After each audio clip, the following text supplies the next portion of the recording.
On February 8, 1913, a northern Canadian prospector, trapper, and fur trader named Poole Field sat down in his cabin on Yukon's Ross River to typewrite a letter to his friend, John Jack Moran, a former inspector of the Northwest Territories and Yukon for Canada's Department of the Interior.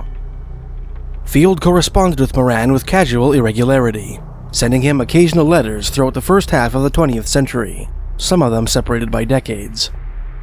These missives were filled with tales of Field's adventures traveling with the so-called Mountain Indians, a mysterious Dene people who roamed throughout the Mackenzie Mountains of Canada's Yukon and Northwest Territories, subsisting almost entirely on moose, mountain sheep, caribou, and black bear.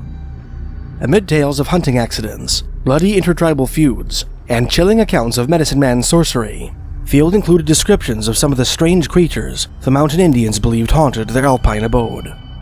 In his February 8, 1913 letter, he wrote, "They have tales of enormous animals such as the mammoth, and spiders as large as a full-sized grizzly bear, and long worms that are supposed to be alive today, and nobody can save them from these animals but their doctors.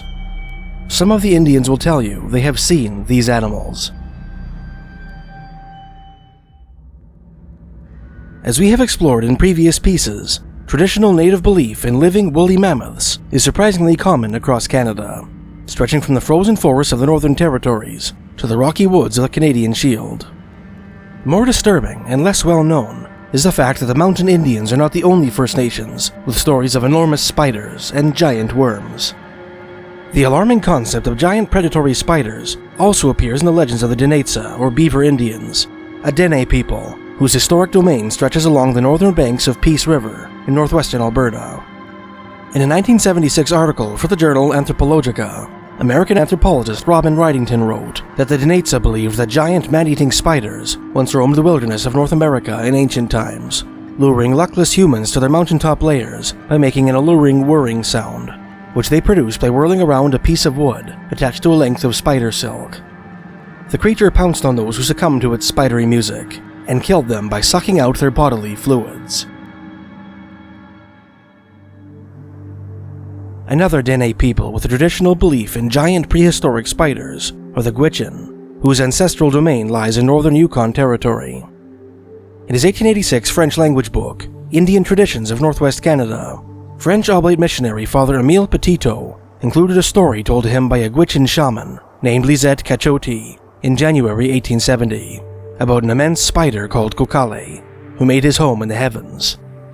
The Gwich'in believed that the rainbow was his celestial web, spun with the intention of snaring the morning star, or the planet Venus. Interestingly, the notion of a monstrous aerial spider also appears in the folklore of the Flathead Indians, an interior Salish people who lived far to the south, in northwestern Montana, and in the boundary country of southeastern British Columbia. In his 1865 report on the native tribes inhabiting the US-Canada border between the Rocky Mountains and the Pacific Ocean, Captain Charles William Wilson, a British Army officer who would become a Major General in the Royal Engineers, included a traditional Flathead story about anthropomorphic spiders who lived in the sky, whom he described as large, grim old fellows with grizzled hair and beard, and long horny nails, crooked like the owls. These monsters hunted wolves, deer, enormous dragonflies, and other prey by ensnaring them in their webs and dispatching them with darts. Although tales of giant spiders are relatively scarce in Canadian folklore, stories of colossal worms are unnervingly prevalent and widespread. In an 1899 book, American ethnologist William Edward Nelson wrote that the Western Inuit believed in something called the Tisik-Puck, which term he translated as the Great Worm. This animal, he wrote, which figures in numerous tales, was shaped like an enormous worm or caterpillar. It lived in the days when animals were supposed to have the power of changing their form at will to that of human beings, and in the tales, it is indifferently a worm or a man. Among the carvings in ivory representing this creature were several having the body shaped like a worm, with a human face on the head. Father Emile Petitot included a similar legend in his 1886 book, told to him by a Gwich'in elder, which features a creature called the Nadui, or the Creeping Snake. In this story, two Dene sisters set out on foot along the shores of Yukon's Arctic Ocean, following in the trail of their band, which had left before them. At dusk, they decided to make camp. The elder sister asked her younger sister to spend the night with her in her tent, but the younger sister declined the offer and pitched her own tent some distance away. That night, the elder sister was awoken by a long whistling sound. She got up, Petito wrote in French, and in the moonlight, inspecting the surroundings of the tent, over in the portage leading down to the sea, she saw, lying on the water, a being similar to a large living worm. You could hear it eating and crushing the limbs of a human being. Realizing that she could do nothing for her sister, the victim of this crawling abomination, the girl quietly slipped away and ran through the night. She finally caught up to her band's caravan before dawn and informed her fellow tribesmen of her sister's gruesome fate. Men rushed to the scene, Petito wrote. After a long search, they reached a large tree in whose branches the snake was hiding, but they were unable to kill it. Then an old woman got up, and throwing the small stick with which she twisted the skin she was tanning at the snake, she killed it. He swallowed it, and the stick stopped at the monster's anus, so he died. That's how she got rid of it. Petito's informant went on to relate another story about two brothers who set out on a hunting trip one summer. One night, in the middle of the wilderness, the brothers heard a whistling sound. Suspecting that the noise was the call of a great bear feasting on its prey, of which they might avail themselves, they decided to investigate. They left their tent and headed down a game trail in the direction of the strange sound, their path illuminated by the light of the moon. After walking some distance, the brothers came upon something large and long, which sprawled across the game trail. It was beautiful, Petito wrote. So beautiful that once you saw it, you couldn't take your eyes off it. They threw him a large bone, the rump of a ruminant. The crawling gnaw swallowed it. The bone entered his anus, stopped there, and the monster died. In a footnote, Petito marveled at this unusual legend, which he apparently interpreted as a cultural memory of a time when giant serpents must have inhabited the northern wilderness, writing, "To think that these Hyperboreans have such vivid memories of the great snakes of the python and boa genera, and that they are even aware of the hypnotism that these ophidians exert on their victims, when there is not the smallest legless lizard in the whole of North America beyond 54 degrees latitude."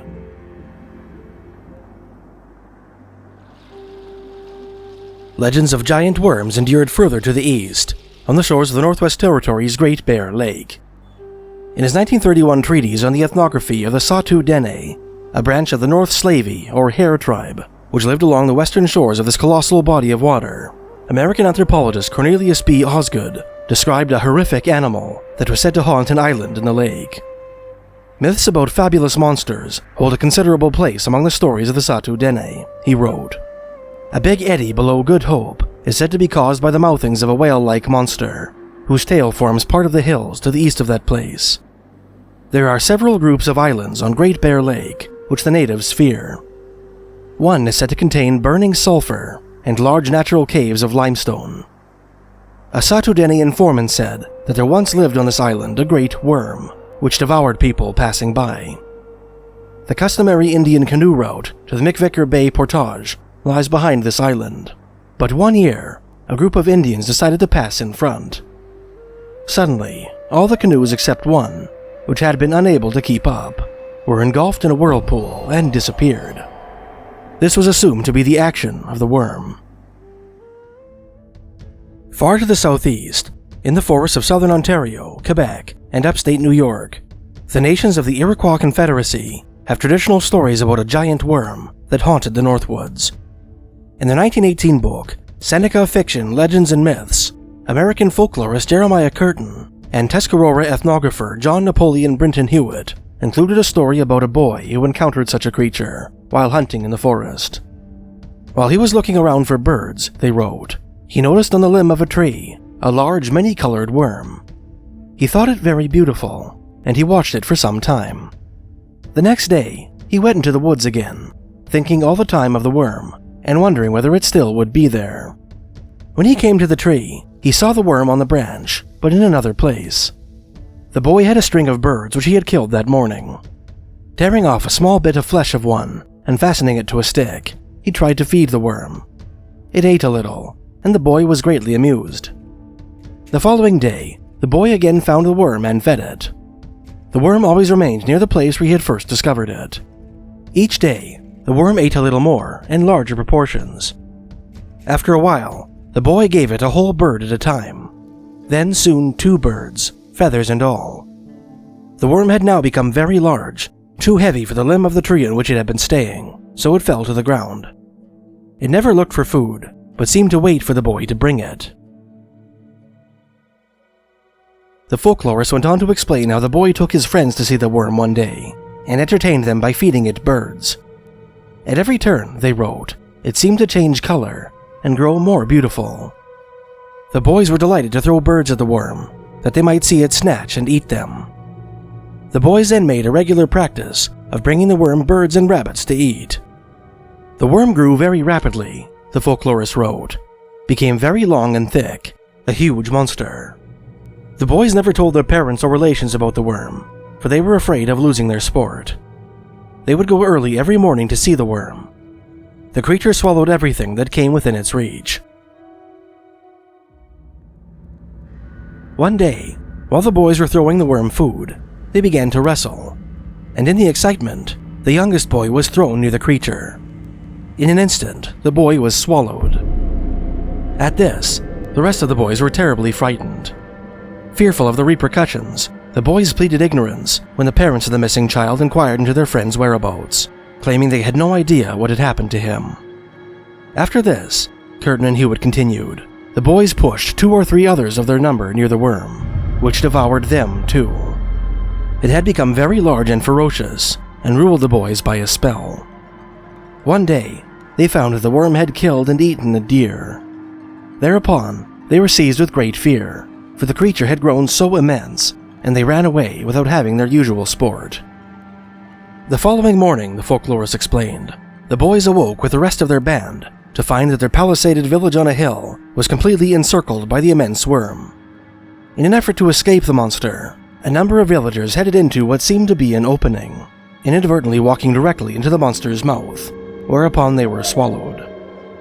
The terrified survivors began burning tobacco and praying to Henon, the Iroquois god of war, asking him to deliver them from their monstrous besieger.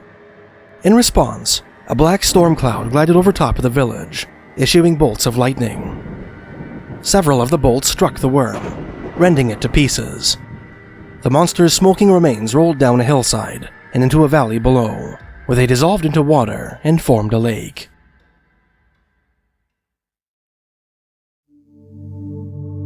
Further to the east, in the forests of New Brunswick, the Passamaquoddy Wabanaki have stories about a monster called the Weewillmekq, which seems to be a maritime variation of Canada's giant worm, and which has an obvious connection with the Pan-American native legend about a giant horned water snake. Similar to the monster of Seneca tradition, the Weewillmekq begins its life as a tiny worm with a length of about 2 or 3 inches, which inhabits the forest and burrows into dry wood. Its greatest enemy is the lightning, which often strives to strike it in the trees. Over time, and if sufficiently fed, the creature can grow larger than a horse. When it becomes too large to remain in the trees, it sprouts horns on its head and takes to water. While worm is the term which most Passamaquoddy informants use to describe the creature's appearance, several identified the animal as a sort of alligator, or some kind of horrible water goblin. American folklorist Charles Godfrey Leland included several stories featuring this legendary monster in his 1884 book, Algonquin Legends. In one such story, a man and his wife capsized their canoe in the St. Johns River while relocating to their fall camp, losing everything they had, including their gun. As they lamented their loss on the riverbank, they were approached by 2 Indians, who inquired into the source of their melancholy. Upon learning that the man had lost his gun, one of the travelers, who happened to be a medicine man, asked him if he would be able to recognize the weapon if he saw it. The woman impertinently spoke on her husband's behalf, declaring that she could recognize the firearm. Taken aback by her heedless confidence, the medicine man then sternly warned her that it would take great courage to retrieve the weapon. The woman replied that she was not afraid, and would boldly tackle any challenge that was required of her. On the medicine man's instructions, the woman sat on the edge of a 75-foot ledge, overhanging a series of frothing rapids known as the Reversing Falls, located at present-day St. John, New Brunswick. As she sat there, trembling and half dead with fright, Leland wrote, she saw something come up out of the eddy, even out of the worst of it. It rose. It was an awful sight, a kind of monstrous head, with forked horns and terrible eyes. She was stiff as a stone with fear. The lost gun lay crosswise on the prongs of its horns. It moved slowly on through the eddy, glaring at her. It came nearer and nearer. The gun was within her reach, but she was too frightened to touch it. Then the monster passed by and sank into the water, and was seen no more, nor was the gun. In another of Leland's Passamaquoddy stories, told to him on New Brunswick's Campobello Island, a courageous young hunter attracted the interest of a beautiful sorceress, who asked him to marry her. When the young man scorned her proposal, being too preoccupied with preparations for the upcoming autumn hunt to have any time for domestic life, the girl put a curse on him. That autumn, the young man and his older brother headed deep into the forest on a hunting trip. There, in midwinter, the young brother lost his mind, stricken by the hex of the woman he had spurned. He, not being able to do aught else, Leland wrote of the elder brother, did the most desperate thing a Wabanaki Indian can do. He went down to the river and sang the song which calls the Weevilmac. I call on the Weevilmac. I call on the terrible one, on the one with the horns. I dare him to appear. It came to him in all its terrors. Its eyes were like fire. Its horns rose. It asked him what he wanted. He said that he wished his brother to be in his right mind again. I will give you what you want, said the Weevilmac, if you're not afraid. I'm not afraid of anything, said the Indian. Not of me, not of you, nor of Machihant, the devil himself. If you dare take me by my horns and scrape somewhat from one of them with your knife, said the monster, you may have your wish. Now this Indian was indeed as savage and brave as the devil, and he had need to be so to do this, for the Weevilmac looked his very worst, but the man drew his knife and scraped from the horn till he was told that he had enough. Go to your camp, said the worm. Put half the scrapings into a cup of water. Make your brother drink it. And the other half, asked the Indian. Give it to the girl who made all this trouble. She needs medicine too. The elder brother carried out the first part of the monster's instructions, feeding half of the noxious potion to his crazy sibling. At once, the young brother came to his senses. The brothers concluded their hunt and struck out for home. They arrived at night, Leland wrote. There was an immense lodge in the town, and a dance was going on. The younger brother had prepared a cool drink, sweet with maple sugar, fragrant with herbs, and in it was the powder of the horn of the Weevilmac. The witch, warm and very thirsty from dancing, came to the door. He offered her the cup. Without heeding who gave it, she drank it dry, and turning to her partner, went on in the dance. And then a strange thing happened, for at every turn of the dance, she grew a year older. She began as a young girl. When at the end of the room she was 50 years of age, and when she got back to the door when she started, she fell dead on the floor, at the feet of him who gave her the drink, a little wrinkled, wizened-up old squaw of 100 years. Although there does not seem to be anything uncanny or gigantic about it, it might be worth mentioning here that in the early years of nautical discovery in the North Pacific, explorers consistently mentioned coming across a strange swimming worm in the vast stretch of ocean between Hawaii and North America's Pacific coast, with photochromic properties eerily evocative of the monster of Iroquois myth. Amid reams of mind-numbing minutiae, which could only arouse interest in the most pedantic seamen, from navigational observations to reports on the strength and direction of the wind, pioneers of North Pacific exploration regularly made room in their logs for descriptions of this weird aquatic life form, which they found floating in the hazy junction between the warm waters of Polynesia and the colder seas off North America.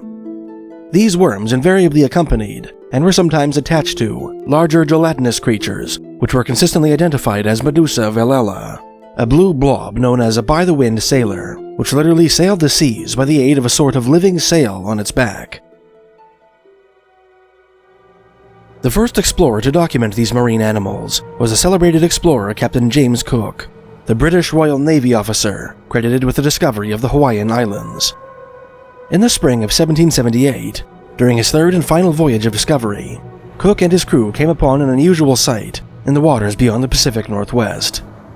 During a calm, he wrote, on the morning of the 2nd of March, some parts of the sea seemed covered with a kind of slime, and some small sea animals were swimming about, the most conspicuous of which were gelatinous or medusa kind, almost globular, and the other sort smaller, that had a white or shining appearance, and were very numerous. Some of these last were taken up and put into a glass cup with some salt water, in which they appeared like small scales or bits of silver when at rest in a prone position. When they began to swim about, which they did with equal ease upon their back, sides, or belly, they emitted the brightest colors of the most precious gems, according to their position with respect to the light. Sometimes they appeared quite pellucid, at other times assuming various tints of blue, from a pale sapphirine to a deep violet color, which were frequently mixed with a ruby or opaline redness, and glowed with a strength sufficient to illuminate the vessel and water. These colors appeared most vivid when the glass was held to a strong light, and mostly vanished on the subsidings of the animal to the bottom when they had a brownish cast. But with candlelight, the color was chiefly a beautiful pale green, tinged with a burnished gloss, and in the dark, it had a faint appearance of glowing fire. Captain Cook went on to explain how Scottish naturalist William Anderson, who accompanied him on his third voyage, identified these creatures as a new species of aniscus, or woodlice, which he dubbed Aniscus fulgens.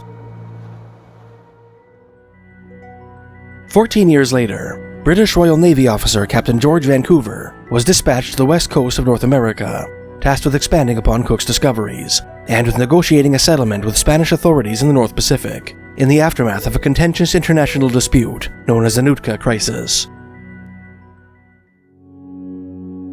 On April 8, 1792, somewhere between Hawaii and British Columbia's Strait of Juan de Fuca, Vancouver and his crew came upon the same strange creatures that had bedazzled Cook and his sailors. We found ourselves in the midst of immense numbers of the sea blubber of the species of Medusa valilia, he wrote, so that the surface of the ocean, as far as the eye could see, was covered with these animals in such abundance that even a pea could hardly be dropped clear of them. The largest did not exceed 4 inches in circumference, and adhering to them was found a worm of a beautiful blue color, much resembling a caterpillar. This worm is found 1.5 inches long, thickest towards the head, forming a 3-sided figure, its back being the broadest.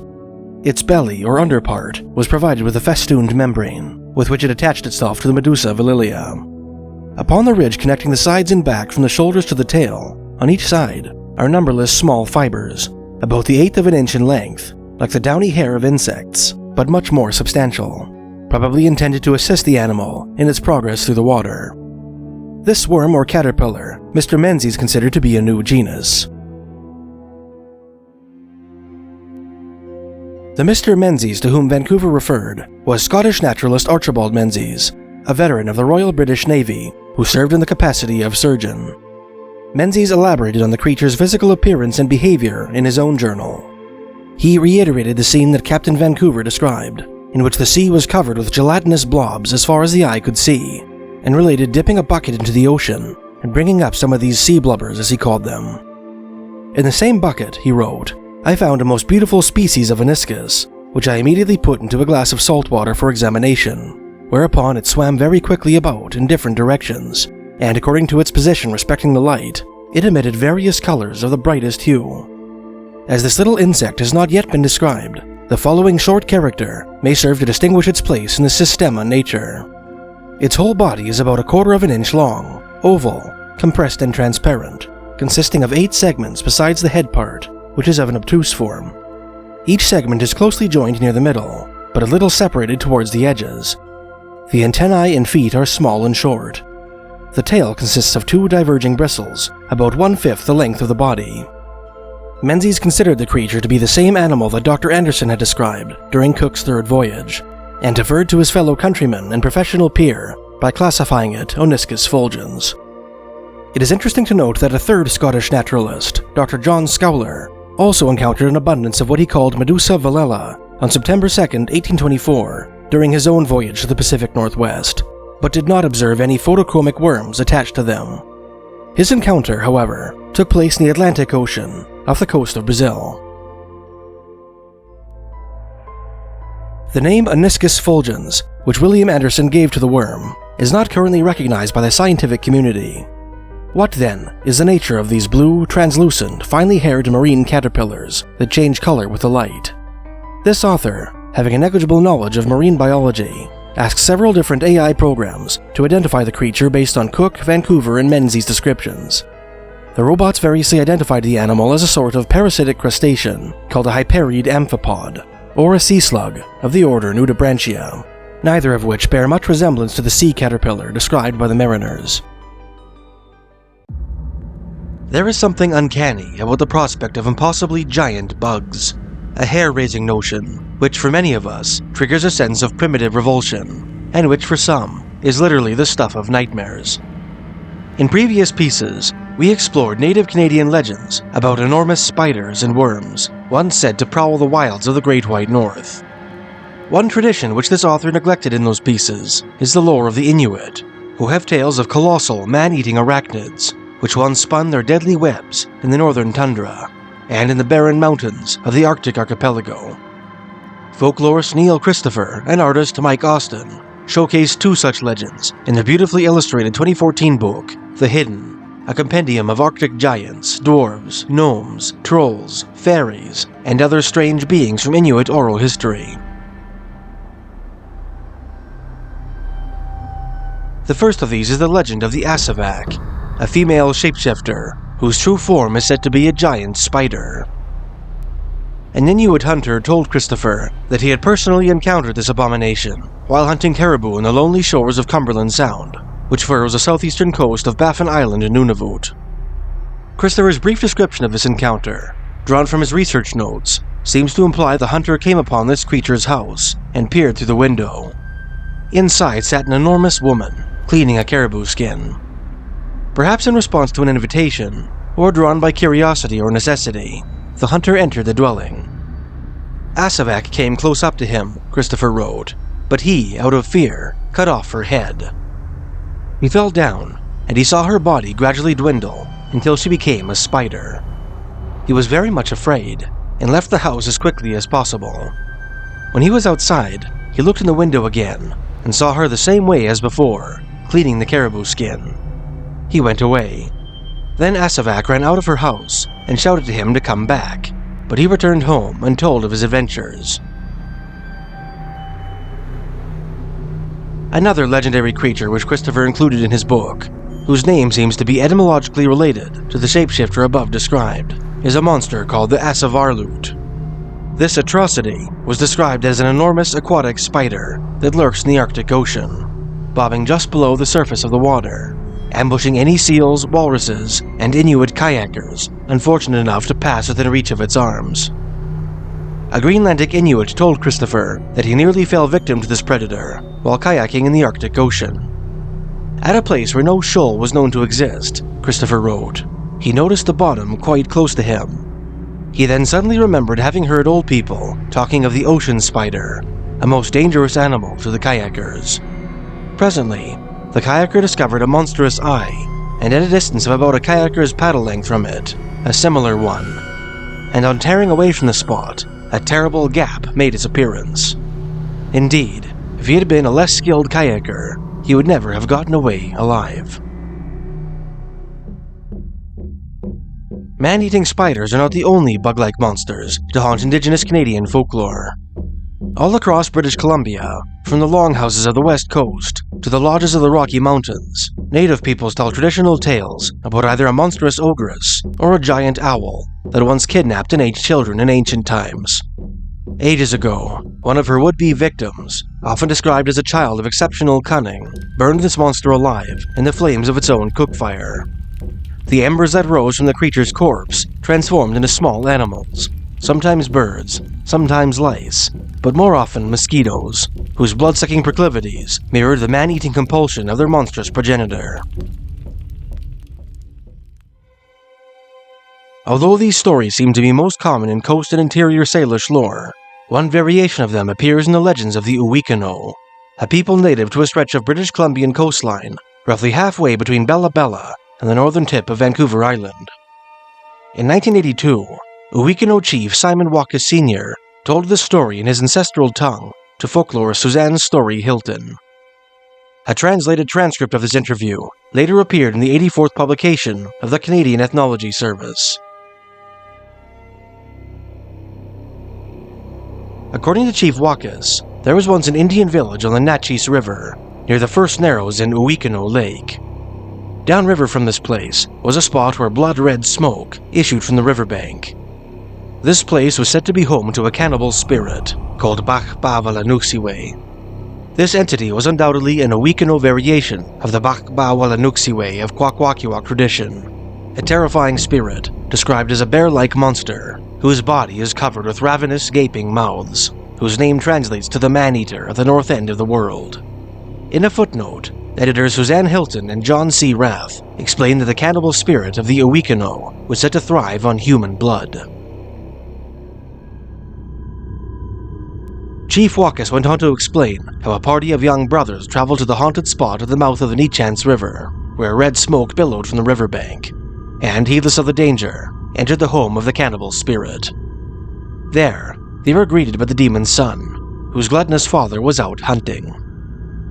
Instead of treating the visitors with hospitality, the creature noticed that one of the youths had scraped his shin and demanded that he be allowed to lick up the blood. Recognizing that they had made a grave mistake, the young men escaped the lair through trickery and retreated to their village. Upon learning of the incident from his son, the cannibal spirit followed the teenagers upriver and entered the house in which they were hiding. There, it was greeted by the brother's father, who offered to prepare a meal for it. The father, who was a master woodcarver, proceeded to shape pieces of cedar wood into arms and legs, which he feigned were the limbs of his children. He then threw the wood into a pit of hot water, on the pretext of cooking it. While they waited for the meat to boil, the father began to tell the monster one of the ancient tales of his people, which lulled the creature to sleep. As soon as the spirit dozed off, the father rolled it into the pit of boiling water and killed it. As an extra precaution, the father proceeded to dismember the monster's carcass. Each of the pieces that he chopped off the body were transformed into mosquitoes, which the storyteller called the small ones that bite. In the Uwikino tale of the Bakbawalanuksiwe and other related tales, the mosquitoes that issue from the monster's corpse resemble their vile forebear, only in their bloodthirsty nature. There is one old native tale from the southern Canadian Rockies, however, in which the ancestor of modern mosquitoes appears to be painted as a monstrous winged bloodsucker, another giant bug, which appears in at least one other Canadian folkloric tradition. In his 1893 contribution to the Memoirs of the International Congress of Anthropology, English symbologist Charles Staniland Wake included a Kootenai Indian story, told to him in the Upper Kootenai dialect by a native named Paul in Tobacco Plains, Montana, on September 12, 1891. The first mosquito, Paul said, was traveling and saw at a distance a number of lodges. A voice said, "Come, eat chokecherries." The mosquito said, "I don't want to eat them." So the mosquito left and traveled on. By and by, he came to another village. A voice said, "Come, you shall eat service berries." The mosquito said, "I don't want to eat them." So he leaves and set out again. By and by, he sees another village. A voice says, "Come, you shall eat blood." This time, the mosquito goes up to the village. He eats very much blood.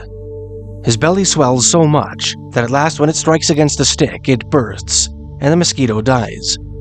From his belly come forth a myriad of mosquitoes, who all fly away.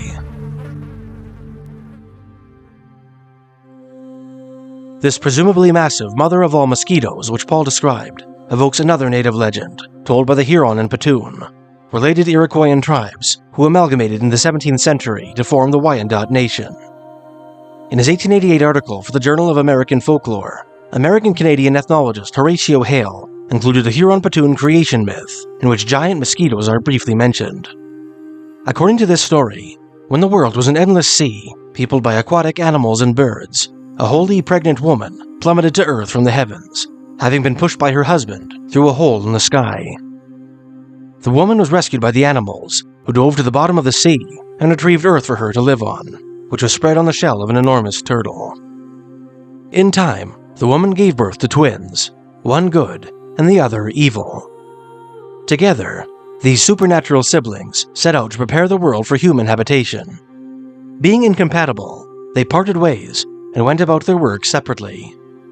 While the good brother made useful animals from which humans might obtain their necessities, the bad brother, as Hale put it, made fierce and monstrous creatures, proper to terrify and destroy mankind. Serpents, panthers, wolves, bears, all of enormous size, and huge mosquitoes, as large as turkeys. The good brother quickly discovered the fruit of his evil twin's labor, encountering, as Hale put it, the snakes, ferocious brutes, and enormous insects which his brother had made, and overcame them. He did not destroy the evil animals, perhaps had not the power to do so, but he reduced them in size, so that men would be able to master them. Although it does not describe mosquitoes of enormous size, this author would be remiss if he did not include a historic passage detailing a monstrous manner in which mosquitoes were once employed by native warriors in the northern plains. In his 1860 narrative of his 1857 and 1858 surveying expeditions along the Red, Assiniboine, and Saskatchewan rivers, Canadian geologist Dr. Henry Ewell Hind described a horrific method of execution to which Sioux warriors sometimes subjected their enemies on the prairies of Manitoba and Saskatchewan. The barbarous and cruel treatment of prisoners, so often described in narratives of Indian warfare, Hind wrote, is common even now in the prairies south of the Qu'Appelle and the Assiniboine. Not a year passes without the loss of several Red River half-breeds by the scalping knife of the Sioux, and as was the case in the autumn of 1858, quite close to the settlement of the St. Joseph, near the boundary line, about 30 miles west of Red River. When a prisoner is taken, the Sioux sometimes adopt a terrible mode of death during the summer season.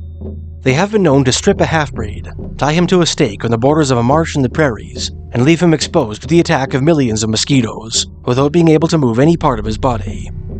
When the agony of fever and the torment of thirst come upon him, they leave him to die a dreadful, lingering death, with water at his feet, and buzzards hovering and circling around him in greedy expectation. Two frontiersmen who nearly suffered this horrific fate were a half-Sioux interpreter named Joe Martin and an Irishman named John Brown, nicknamed Kootenai Brown in later life for making his home in Alberta's Waterton Lakes, which were known at the time as the Kootenai Lakes. In the autumn of 1867, while running mail for the U.S. Army out of Dakota Territory's Fort Stephenson, Martin and Brown were captured by Sioux warriors under the command of Chief Sitting Bull, a full decade prior to his famous victory over the U.S. Army. Brown described the experience in his journal, excerpts of which were published by Albertan historian William Rodney in his 1996 book, Kootenai Brown, Canada's Unknown Frontiersman. Sitting Bull ordered us to get off our horses, Brown wrote, and when we did, he had us stripped as naked as the day we were born. They took everything: dispatches, mail, guns, horses, clothes. Some of the young bucks began yelling, "Kashka, Kashka," meaning kill them, kill them. Sitting Bull raised his hand and shouted, "Don't be in a hurry. We'll make a fire and have some fun with them." We understood every word they said, of course, and we knew that Sitting Bull meant some playful mode of torture that the Sioux often inflict on their captives. Brown went on to describe how the chief himself took him and Martin aside to the edge of a coulee, presumably in order to glean more information about them and their business. Martin berated the chief for displaying such unbecoming conduct towards fellow kinsmen, calling attention to his own maternal heritage, and falsely claiming that Brown was a Sioux half-breed as well. Sitting Bull doubted the false claim, noting Brown's blue eyes and Caucasian countenance, but acknowledged that he spoke good Sioux, and observed that he wore his hair long, or frontier style, in the manner of the half-breeds. He asked the captives why they helped the hated Long Knives, or saber-wearing American cavalrymen, to which the couriers replied that they had accepted a one-time job on account of their poverty. During the interrogation, a dispute arose among the braves as to who would take the express riders' horses. The captives used the opportunity to inconspicuously roll down the coulee into a neighboring body of water, which Brown identified as Strawberry Lake, North Dakota. They hid among the reeds, as Sitting Bull's braves blindly fired potshots into the water. The warriors left the lake when darkness fell, allowing Brown and Martin to steal away in the direction of Fort Stephenson. The sun shone on us the next day, Brown continued, and millions of mosquitoes seemed to find out that two naked human beings were available for food. They fairly swarmed upon us, and there was not a spot on our bodies as large as a pinhead that they had not bitten. The two men arrived at Fort Stephenson later that day, narrowly avoiding being eaten alive. Today, a metal monument of a giant mosquito graces the community of Komarno, Manitoba, a rural settlement whose Ukrainian name means lots of mosquitoes. Built in the mid-1980s by Manitoban artist Marlene Magnuson Howard, this statue, touted the world's largest mosquito, eerily evokes the country's native legends of giant insects and the terrible torture once inflicted upon forgotten victims of the northern plains.